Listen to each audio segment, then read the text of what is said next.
America అధ్యక్షుడు Donald Trump ఆశలు అడియాసులయ్యాయి. Nobel శాంతి బహుమతి కలచెదిరిపోయింది.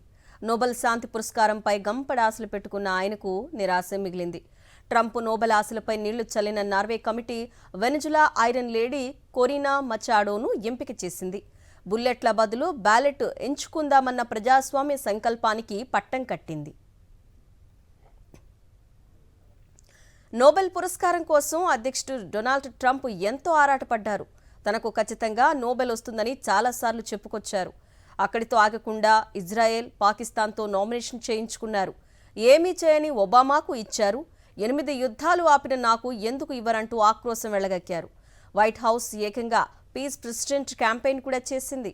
నోబెల్ శాంతి బహుమతి ప్రకటనపై వైట్ హౌస్ స్పందించింది. నోబెల్ కమిటీ మరోసారి శాంతి స్థాపన కంటే రాజకీయాలకే ఎక్కువ ప్రాధాన్యం ఇచ్చిందని విమర్శలు గుప్పించింది. ప్రతిష్టాత్మక నోబెల్ శాంతి బహుమతి దక్కడంపై వెనిజులాకు చెందిన కొరీనా మచాడో స్పందించారు. ఈ బహుమతిని వెనిజులాలో బాధల్లో ఉన్న ప్రజలకు తమ పోరాటానికి మద్దతు ఇచ్చిన అమెరికా అధ్యక్షుడు ట్రంప్కు అంకితం చేస్తున్నాను అని ఎక్స్లో పోస్టు చేశారు. నోబెల్ ప్రైజ్ను ట్రంప్కు అంకితం చేస్తున్నట్లు కొరీనా ప్రకటించడం ప్రపంచవ్యాప్తంగా చర్చనీయాంశంగా మారింది. అనుకున్నది దక్కక ఆశాభంగానికి గురైన ట్రంప్కు ఇలాగైనా నోబెల్ దక్కిందంటూ సెటైర్లు వేస్తున్నారు నెటిజన్లు.